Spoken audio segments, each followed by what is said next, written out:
అడుగుదామండి. యేసే నీ బలాన్ని నాకు దయచేయ, బలహీన సమయంలో నీ బలాన్ని నాకు ప్రసాదించేయ్యా. బలవంతుడు నీవయ్యా, బలాఢ్యుడు నీవయ్యా.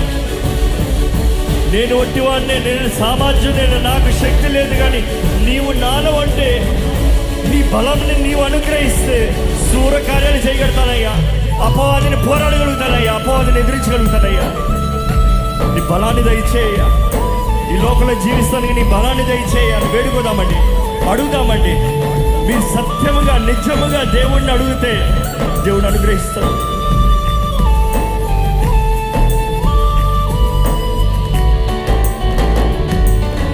బలహీన